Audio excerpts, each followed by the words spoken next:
To Future Squared, everyone. Today I'll be bringing you Paul R. Williams. He has over 20 years of project, program, and portfolio management leadership experience within IT, innovation management, and strategic business initiatives in the investment banking, insurance, legal, manufacturing, and professional services industries.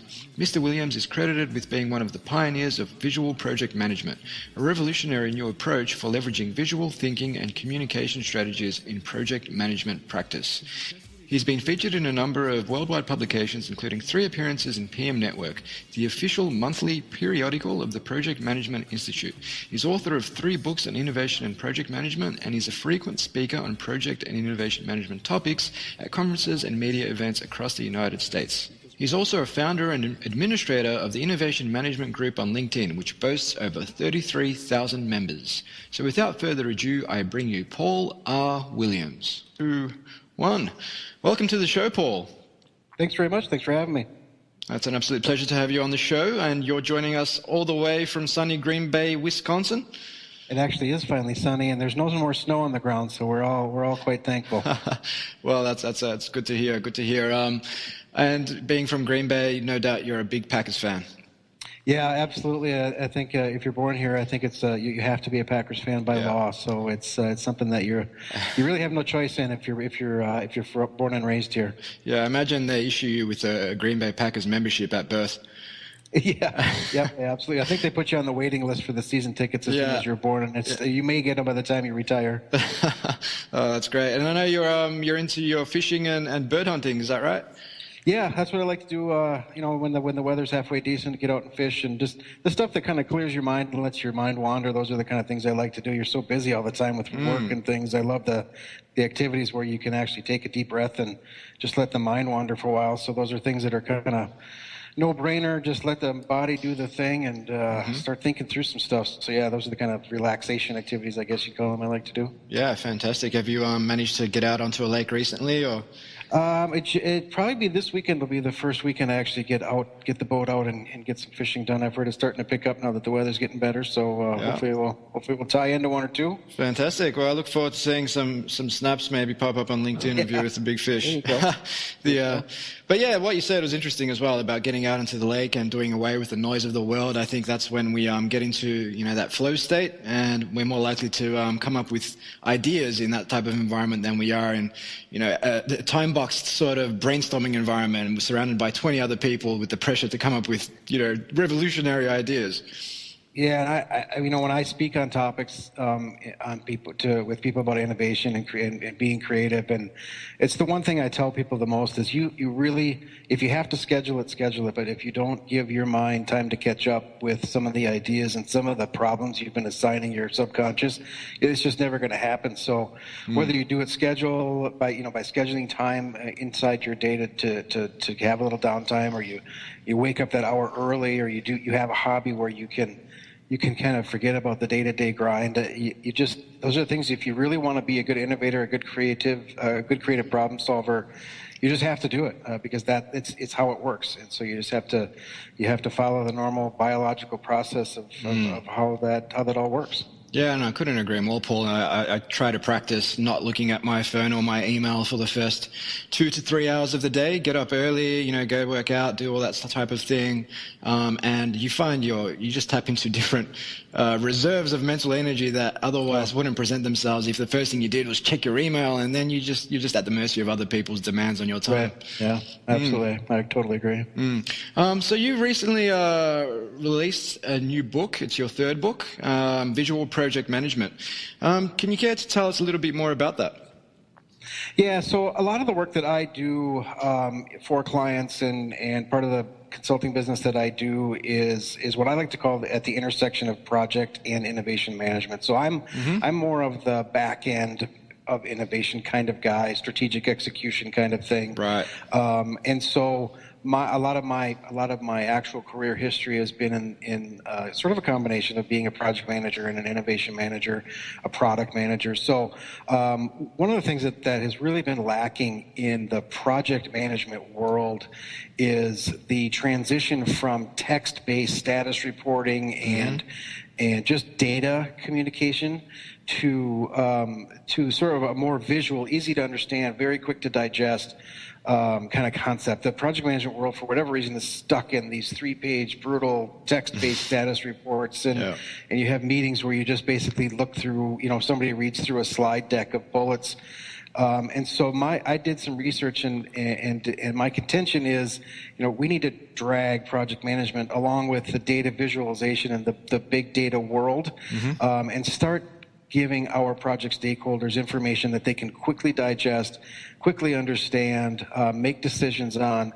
So I basically just, the whole premise of the book is, okay, how can we take traditional project type status reporting or other kinds of project-based communications and truly build out a visual model. So I honestly break it all the way down. I have a chapter on nothing but drawings and sketches and why those things are appropriate in certain parts of the project lifecycle, all the way up through real complex dashboards and infographics. So what I'm really trying to do is re-educate project management professionals in just a different way of thinking about how they communicate and how to do that in a more visual and graphical based format to essentially drag the profession into the 21st century where our executives already are. They're already getting this kind of data from IT. A lot of the data services stuff that happens in these corporations now are built on these big data, data visualization rich formats. And so project management needs to kind of come along. And in some of those, there are actually innovation management things that we already use in a graphical format that I think are important and useful for project management professionals as well. So that's really what the premise of the book was. This was to essentially bring some of the flavor of some of the work we already do as innovation management professionals to the project management profession and try to get us thinking more along the lines of easy to understand, easy and quick to digest information. Sure, no, that makes sense. And are you able to perhaps elaborate on what some of those innovation management tools or infographics or graphical representations are and how they can be applied to the back-end project management side of things? Sure. One of the things that I do a lot with organizations that struggle with how do I place the right bets in the right buckets as far as, how much money do I spend on incremental type improvements to existing product lines versus maybe towards a breakthrough type innovation, and how do I dedicate and split that time? So one of the things that I use in the project management world obviously is sort of a portfolio management approach, and you can apply that using a kind of a 2x2 grid or a bubble chart to show where you would put projects based on their impact and or cost or whatever to the organization, and you can do that at an innovation or strategic level. So of the projects we have in our portfolio, the investments that we're going to make in this organization for our future, how many of those projects are in the quadrant that is, we're just keeping the lights on, we're just sustaining ourselves, versus how many are really sort of out there bets of, we don't really know for sure if they'll catch on, but if we don't do something, we're going to fall behind. And use that kind of visual representation of, okay, are we really putting enough of our effort, and are we really launching enough projects in the right quadrants based on our strategic profile of where we want to be? So that's just kind of one example of something that kind of crosses both worlds, but it's a very effective tool that people kind of forget about. But it really helps them focus in on, are we making the right investments in the right places? Right. Yeah, that's an interesting point you make there, Paul, because a lot of people struggle with this question of incremental or Horizon 1 innovation through to your breakthrough or Horizon 3 innovation. And oftentimes there is this rule of thumb that, 70% on your incremental innovation, 20% on your adjacent or Horizon 2 innovation, and then 10% on disruptive. But that is just a general rule of thumb. So what you're suggesting is that these frameworks in visual project management actually help us better allocate capital to those three buckets. Exactly. Yep, exactly. And then there's even just basic rudimentary tools that project managers aren't used to using, but those of us in the innovation management space who are really active in the creative problem-solving area, take root cause tools, for example, the 5 whys, the fishbone kind of thing. Yeah. These are things that project managers really don't think about or use it, unless there's a specific problem that's nagging their project so bad they're just reaching out for any kind of tool they can find to help them. But those are the kind of things that those of us in the innovation management space, we're used to using those kinds of things all the time. So that's why I said it's kind of a flavor of my experience in both, and kind of mashing them together to kind of bring both audiences together. Yeah, no, it makes sense. And I guess to me it sounds like, well, I guess you can answer this question. Would you say that agile project managers are more likely or less resistant to adopt these types of approaches, given they're already using things like burn up charts, burn down charts, etc.? Yeah, there's no question. There's a standard project management methodology for a lot of the waterfall type approaches, and again, for certain projects, waterfall is absolutely perfect. Of course. But there's a rigid set of agreed upon tools and methodologies and techniques that you use, and so the agile world, they're more looking about how do I bring things to scale, how do I speed things up, how do I work on the things that are most important today, how do I ease the process of change management so it's not so painful. So those are the people that are truly looking for the new breakthrough, maybe not such a traditional kind of tool, that are looking. They're basically grabbing tools and putting it in there. This is the reference I like to use a lot, and it's what I think makes a project manager a great project manager, or an innovation manager for that matter, is you grab the tools from anywhere you find it and you put it in your personal toolbox, and you only grab the tool that you need for the job that you're trying to do. Correct. And you don't stick to a methodology just because that's the methodology they tell you to use. You use the right tool for the job, and you're not going to know what tool may be more appropriate unless you look outside your own sphere of influence or your own industry or your own kind of company. And that's where I think that this sort of cross-industry, cross-profession kind of view is so helpful, is because you look across at a manufacturing, somebody involved in Lean Six Sigma, and you think, wow, that's not really great for innovation. But you know what? There's a lot of great tools that are used by innovation folks that were born in that Six Sigma world, and unless you're willing to go out and look and try them out and see where they might be most applicable, you'll never know that you may not have the best tool in your toolbox. Yeah, it's an interesting point. It's kind of like I wouldn't say a just-in-time, but more a modular sort of approach to the application of tools to project management. And I think the rest of the world is also moving in that direction as well, whether it's education or media, the way we consume things. It's all about, okay, what do I need right now? What media do I want to consume right now? What education do I need to learn right now in order to help me perform better in this particular field, or to get this job, or et cetera, et cetera.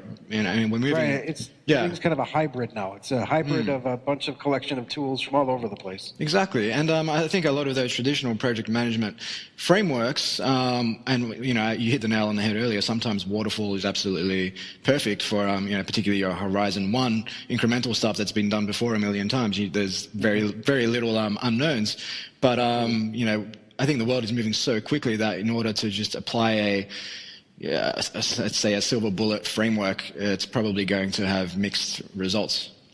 Yep, absolutely. I mean, even the a standard agile methodology, it can still be pulled apart, and not you have to use all of the tools, or you just have to be methodology agnostic, but tool specific is kind of like that's the view that I usually take to things. Yeah, that makes sense. And do you have an example of where an organization has adopted, say, the visual sort of project management approach, and what the benefit of that was? Yes, I do.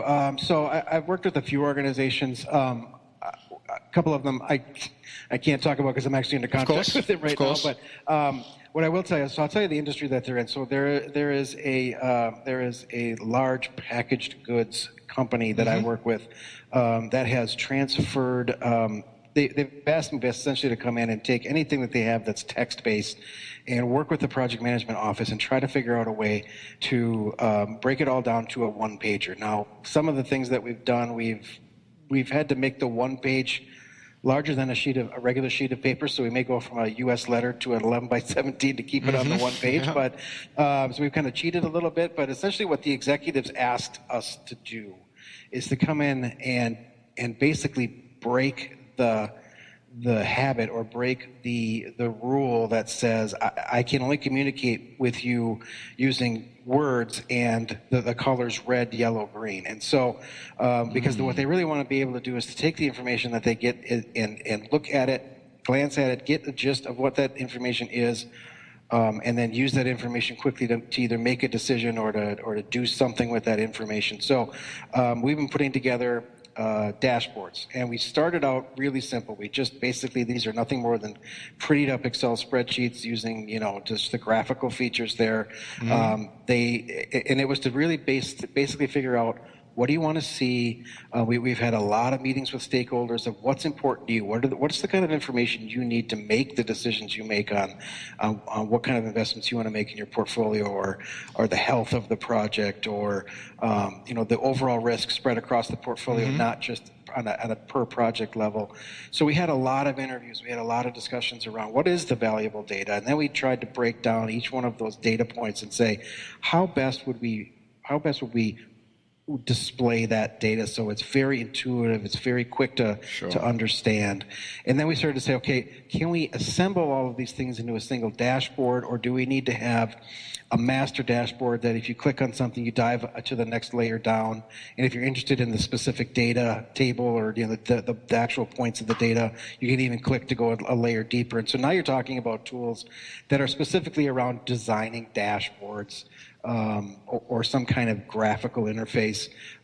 This project is also that I'm working on with this client is also starting to take the shape of they have a lot of project-based communication that goes outside to vendors or key customers. And so now they're thinking about, instead of providing them with these kind of real marketing looking kind of almost, again, they're kind of heavily text based, and they're almost like a flyer. Yeah. What they're looking more now to do is kind of an infographic, so that you're not limited to the flyer, the PDF one page thing. It's a singular flow of information that we're communicating. So I'm working with them on that. The other very cool thing that I've done with another client is they brought me in to work on designing a war room for them. For a project perspective. They got a very, very large project, and part of in my visual project management book, space is a visual tool. So you can set up a war room where you co-locate people, and then you thematically use wall space and whiteboard space and table space to show visual information, so that if you walk into a room, you should be able to look at the walls or look at what's being presented and understand where the project is, what they're working on. So these, those are kind of examples of where companies are going. And again, it's all about executives don't have time to read status reports or look at complex things or have you explain to them what you're trying to convey, right? Yeah. So they just want a quick, simple, let me make the decision and let me move on to the next thing. And so they're really, what I'm finding is the people who are engaging with me are at the executive level saying, help me break through to my PMO or my marketing team and say, look, we are now changing things. We're going to change the way you're doing things, and Paul's coming in to help you do that because I need you to make the change. That's where the big drivers are coming from. No, that makes a lot of sense, and I think we've gone full circle to what we were talking about earlier about being out on the lake and your head's clear. And if you're presenting senior executives with clear, simple, easy to understand reports where they can process their thoughts quickly, but they're also making better decisions. Because if you've got these 3-page text-based bullet point reports, it's going to be hard for them to make good decisions. So they're not only making quicker decisions, but better decisions. And then you're tying that into the communication with clients, and therefore you're going to get better feedback, better input, and ultimately deliver better benefits realization at the end of the process.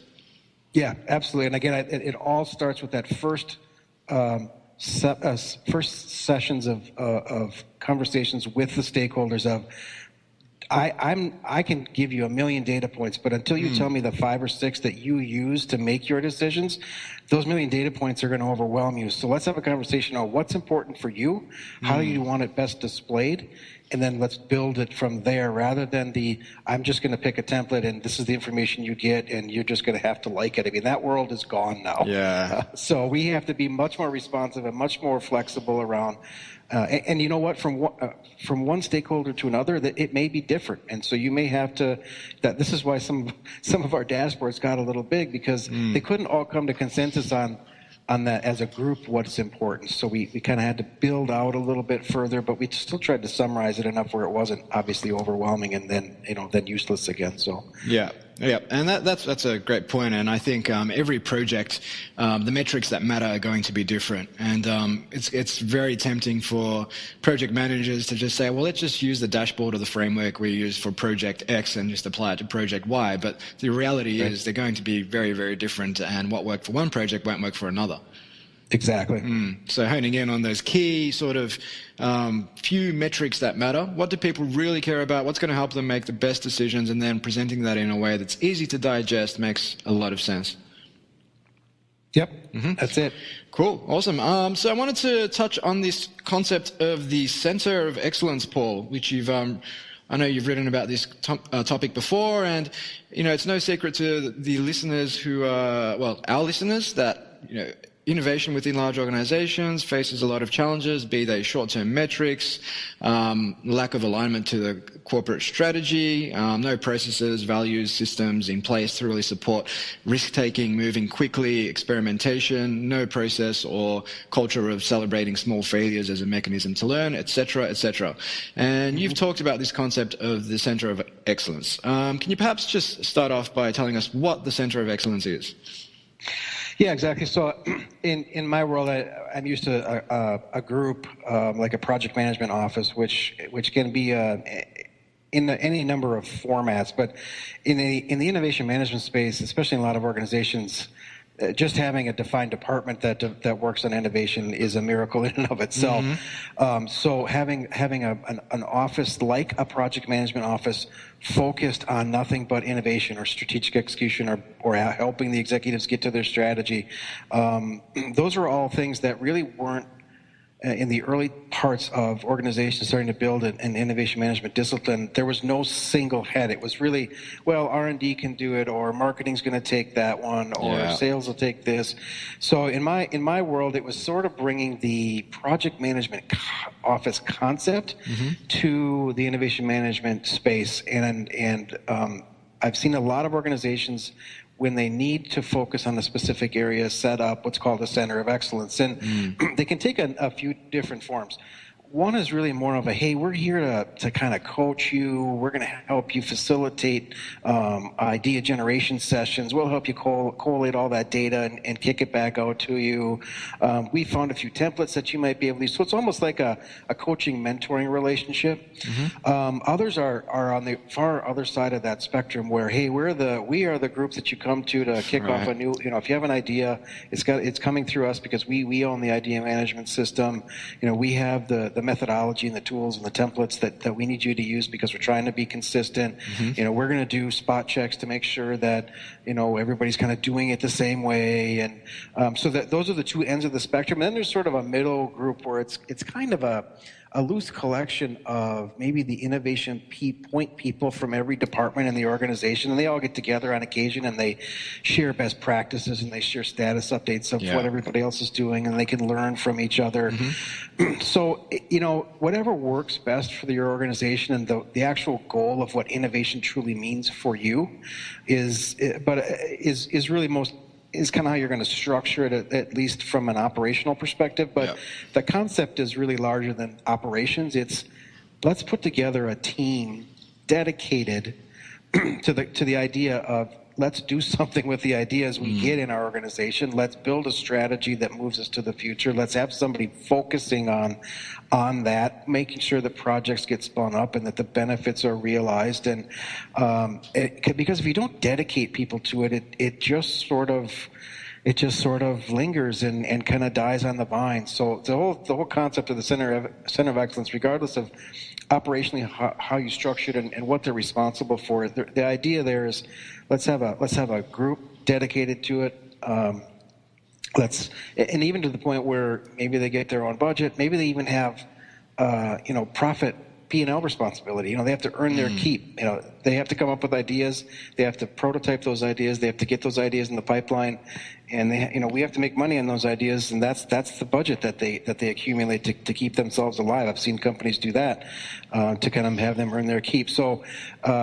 Again, it's really just to make sure we've got the discipline and the rigor and the people, and they're dedicated, and this isn't going to be a flavor of the month thing. This is truly a part of the organization, a part of who we are. And would you say that the innovation, the Center of Excellence or this dedicated innovation team should be in some way integrated into the rest of the organization? I mean, we've heard a lot of people say that innovation is everyone's job, and there may be a risk that if we have this team that people will say, well, look, it's not my job, that's the innovation management team's job, so I'm just going to keep doing what I'm doing. Yeah, there's arguments on both sides. To say innovation is everybody's job means that nobody's actually has innovation as part of their job. And you see that a lot, unfortunately. And unless there's so that's where sort of the Center of Excellence structure actually works, because if you do have an idea, you know the process, you know the place to go to get the help that you need, and especially if you market that group effectively, and they're constantly, challenging. There's corporate challenges around certain ideas or certain promising things that the organization wants to do. That's where that group is. But the flip side is you also don't want all the idea people. Often some skunk works. And if they do happen to come up with a good idea, the integration of that idea back into the real organization is going to be met with a lot of resistance because, hey, who do you guys think you are? You're so special.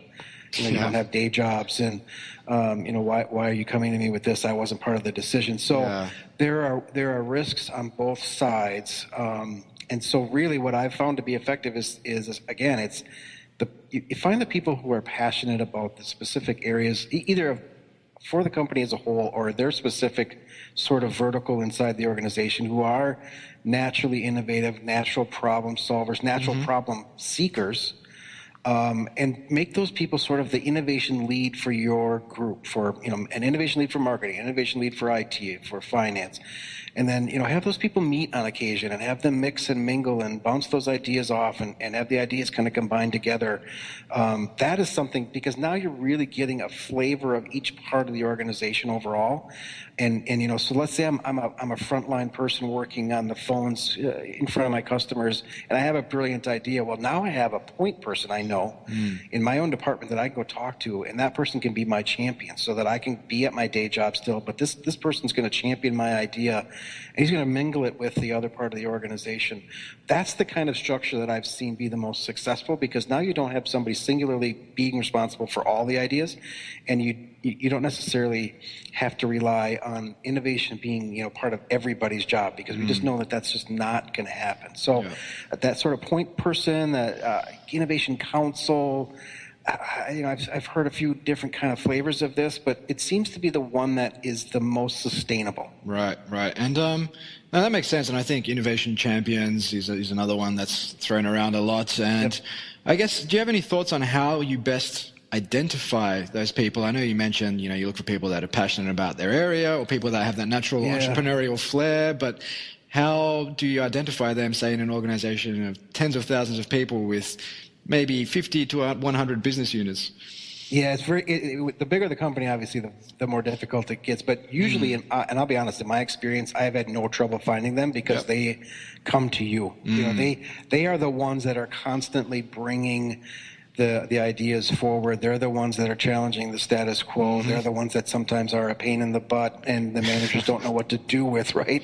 So usually, if you question middle management type people of, hey, give me some names of some people who are passionate about what we do and are constantly trying to say we could do it better, they've got a short list, because those are they're constantly being bombarded by those people, because it's hard to be a passionate innovator, entrepreneur, and stay quiet. It's just not who they are. Even if they're introverts, it's even hard, because once you become passionate about an idea, or even if it's like a process fix, you work so hard to try to bring that thing into reality, and it's almost impossible for them to stay quiet. So they almost self-identify.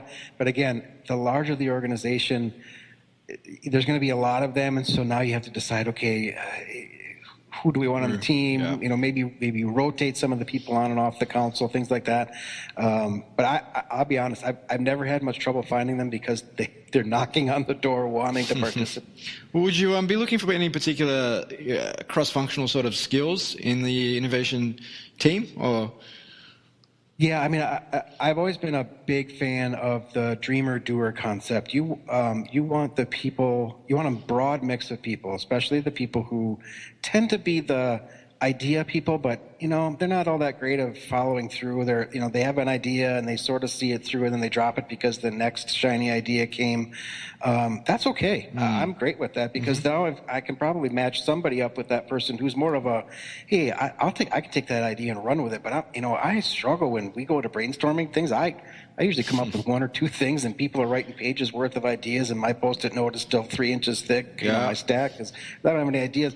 You put those two people together, and that's when the sparks fly. That's when the magic really happens. And then if there are other personality types, the organizers, the people who go looking for problems, you start to have that broad mix, that broad spectrum of different personality types. And they all have to get along to really be an effective team. And so you want to make sure there's some good interpersonal behavior type things you look for. But again, people are kind of who they are. And if you mix up people and you let them be good at their strength and you pair them up with somebody who maybe their weakness, that's where all that stuff kind of happens. Yeah, and that's I think quite symptomatic of the standard sort of evolution of an entrepreneur. Right? Initially, they get all excited about an idea, a new shiny thing, start chasing it down the rabbit hole, that type of thing.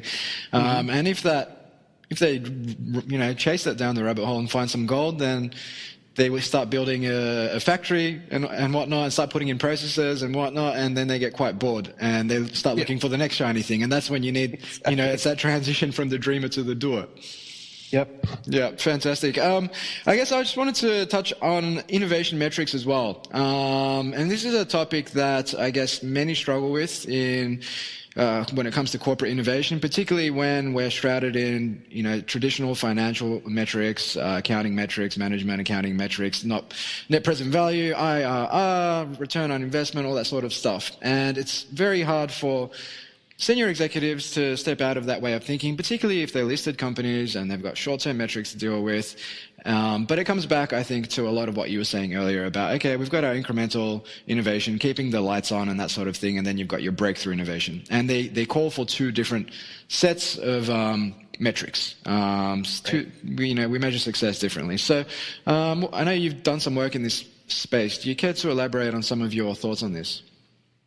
Sure. Yeah, it is a difficult thing, and I think the profession as a whole has had a hard time putting their finger on how do you measure innovation? How do you measure somebody's ability to come up with new ideas and get them to the point where it's valuable to somebody? And we've borrowed some from, you're right, from finance. We've borrowed some from marketing and sales. We borrowed some from old kind of R&D kind of definitions. And I really think that a lot of it is about, you have to almost break it down into each segment of what we would call an end-to-end innovation management process. You have to come up with some metrics of how many ideas are we getting, and then what's the rate of time it takes for an idea to get through our system? How many ideas make it to prototype stage? So now you're measuring those things at sort of the front end of how effective are we at generating ideas, and then once we generate those ideas, how effective are we at moving them through a particular process? Then you start thinking about, okay, the next stage of the process where, okay, now we're prototyping, we're testing, we may be bringing, our customer groups in to help us understand what's good, what's bad.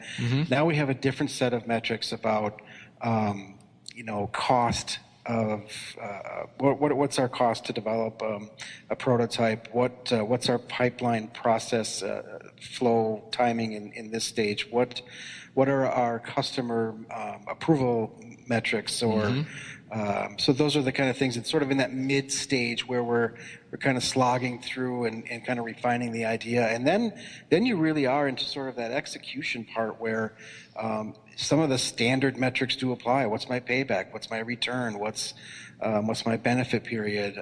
Those kind of things. And then some of the things that we've done in the profession that are a little bit new are things like you can measure your strategy by, let's say you have an innovation strategy, and one of the things you want to understand is what is the perception of our new products and or services that we've developed through our innovation process? What is the profitability of our innovation team? I mean, our innovation team is working on focused on generating those ideas, building new prototypes, getting them out. There's a cost overall for that team. Of the products that have come out of that team, what is the payback on it? What is that kind of ratio? Sure. Again, portfolio balance is a metric. Yes.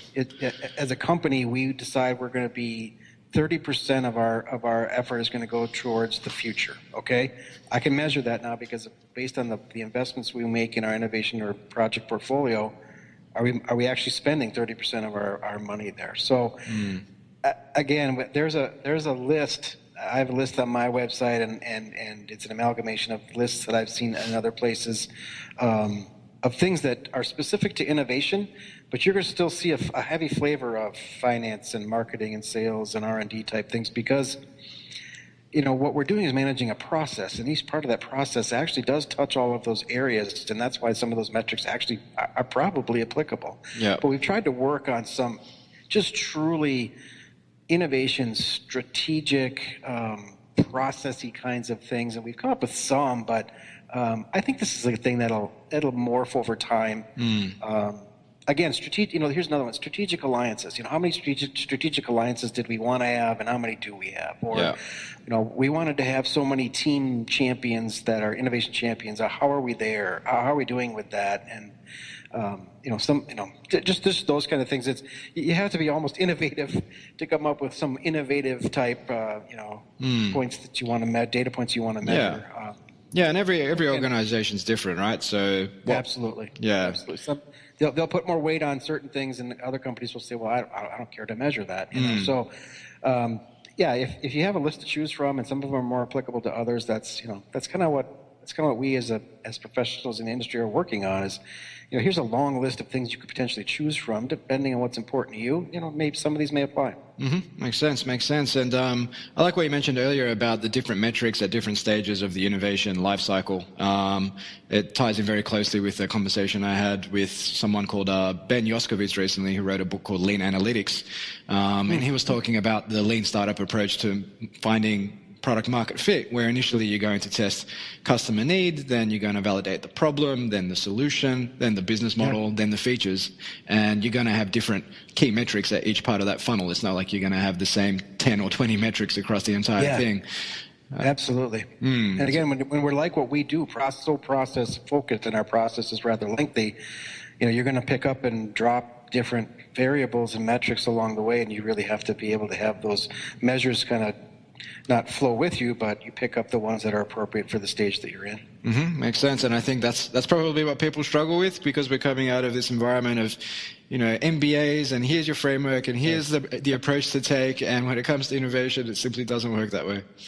Right. You have to think about it, and it's not handed to you as a template. You have to think of it for yourself, which is, again, part of what we do. Yep, exactly. Okay, Paul, so I'm going to get into the less... I suppose the more fun and more informal part of the podcast, where I ask you two questions, or actually ask you three questions, two hypotheticals, and one on lifestyle design. Are you ready? I'm ready. Awesome.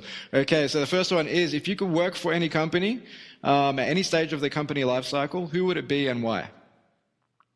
I would love to be an Imagineer for the Walt Disney Company, because I have been a lifelong Disney fan. Not so much, the film, but the theme park area.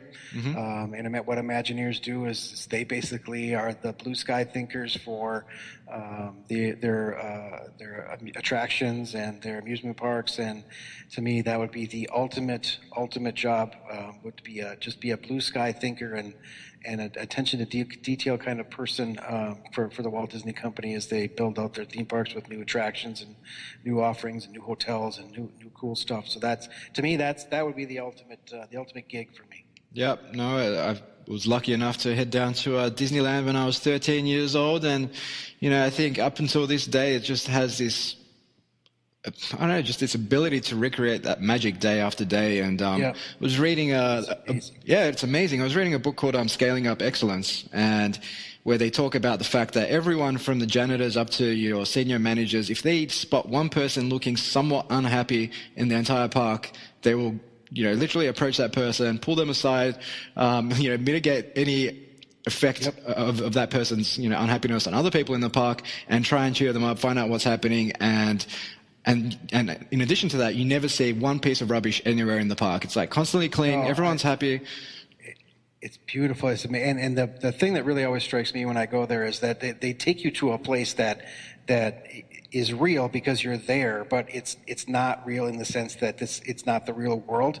And they thematically immerse you into these environments, and they think of absolutely everything down to the last detail. And when you stop and look at what they've done to recreate this environment for you, you think, wow, somebody had to think of this. Somebody had to go search the globe for this particular antique or thing that's part of this scene. And to me, that's a pretty neat job. Oh yeah, sounds like a lot of fun to me. Let's move on to the second question, Paul. So this one is, if you could ask anyone a question, dead or alive, who would it be and what would you ask? Wow, that is a... It's always, always gets people stumped. Yeah, I guess I think it probably would be Walt Disney. Obviously he's dead, but to just ask him questions about his philosophy, his dedication to the customer experience, his understanding of the innovation process, and that while the business may dictate you make money, what's most important is the story and the thematic experience. And how the heck did he make that work? To pick the brain of a genius like that would be very interesting to understand. Definitely, couldn't agree more. And finally, you've published a few books. You're doing cool things with your consultancy, Think for a Change. You run the Innovation Management Group on LinkedIn, which now boasts over 30,000 members. What I like to ask people is, do you have any rituals or routines that help you stay on top of your game?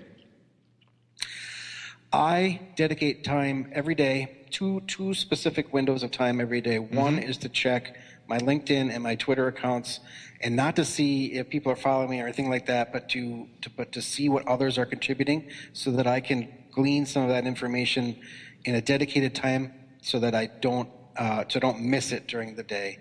The second is, I also dedicate a period of time where I am inaccessible to anybody. Sometimes that's during the business day, sometimes it's in the morning, sometimes it's in the evening. But I do basically just sit and meditate and think and let ideas process, because I know that if I don't force myself to do that, it won't happen. So I've learned that if I dedicate time to learning and feeding my brain things to think about, and then I stop and I actually think about them, I get my problems answered. I get my problems solved. And so those are the two real rituals that I really hold strict, that I hold myself to be a good problem solver, be a good innovator. Yeah, I definitely couldn't agree more. I think shutting yourself off from the rest of the world and giving yourself some clarity goes a very long way. And you mentioned meditate. Is that more so just giving yourself your own space, or do you have a particular practice? I don't really do the practice thing. I always find myself being easily distracted. But it is more of it's not a clear my mind. It is, I'll chase an idea or a thought until I'm done chasing it, and then I'll kind of chase the next one. I suppose for some people that truly is what they do when they meditate. I've never been able to come up with the real sort of meditative process thing. But it's more of just clearing out the noise and just letting my mind wander for a while. Makes sense. Perfect. And where can our audience go to find out a little bit more about yourself and what you're working on, Paul? Yeah, so they can go to www.thinkforachange, all one word obviously, .com. There's a lot of information about myself, the history of the progression of my career, kind of the services and things that we offer as part of the consultancy. And then again, one of the things I kind of pride myself on is that people consider me a thought leader in this space, and I really think that as thought leaders, especially in the innovation management world where we're all kind of learning from each other, it's good to give back, especially as we develop models and ideas. And so there's a wealth of information out there, templates, tools, downloadable things, white papers, even formal reports, some of which were at one point proprietary by some of the companies that I had been working with in the past. They've now let me share. I think it's really important to give back, and so I hope people go out and use the stuff. Feel free to. I've got a lot of Creative Commons things. I don't really copyright a lot of stuff. So if you find it's important and you think it's going to work for you, please feel free to use it. If you want some help, you want to bounce an idea off me, please get in contact with me. I'd love to help. Fantastic, Paul. Thank you so much for your time. Thank you very much. It's been a blast. I appreciate it. Well, I hope you enjoyed my talk with Paul Williams. Don't forget, we've got a lot of other podcasts like this one, where we interviewed guys like Steve Blank, Ben Yoskovitz, Ted Rubin, Whitney Johnson, and numerous others on topics pertaining to innovation in the enterprise. You can find out more at futuresquared.xyz. You can also follow us, share or like our podcast on iTunes, Stitcher, and SoundCloud. And we would really appreciate if you took just 1 minute to do exactly that. To find out more about Collective Campus, the innovation consultancy that brings you this podcast, you can head to collectivecamp.us. Until next time, Future Squared out.